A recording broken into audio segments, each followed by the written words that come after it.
এখন বাজে রাত্রি 9:30 আর আমি করতে বসেছি চিকেন। কারণ এখন একটু আগেই চিকেনটা নিয়ে আসলো এত রাতে।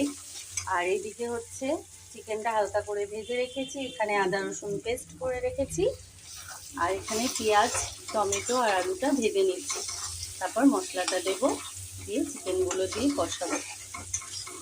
হয়ে গেছে, এবার মিক্সিতে বাটি থেকে আদা রসুন পেস্টটা দিয়ে দিচ্ছি। আদা রসুন আর কাঁচা লঙ্কা বাটা দিয়ে দিলাম, দুটো গোটা পেঁয়াজ। চিকেনে এরকম গোটা পেঁয়াজ খুব ভালো লাগে খেতে, দুটো দিলাম।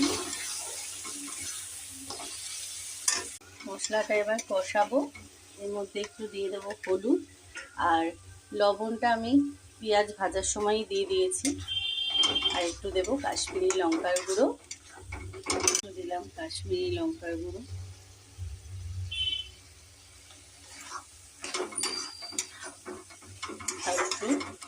আর একটু দেবো জিরের গুঁড়ো। এভাবে মশলাটা কষাবো। কষানো হয়ে গেছে, এবার ভাজা চিকেনগুলো দিয়ে দেবো।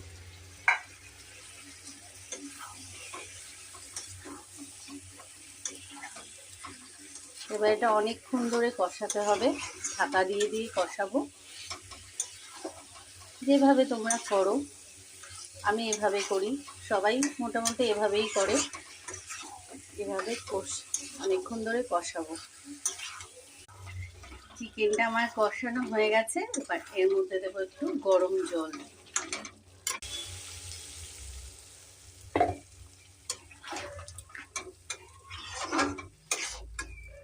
ব্যাস, এটা একটু আঁচ কমিয়ে 10 মিনিট হতে দেবো।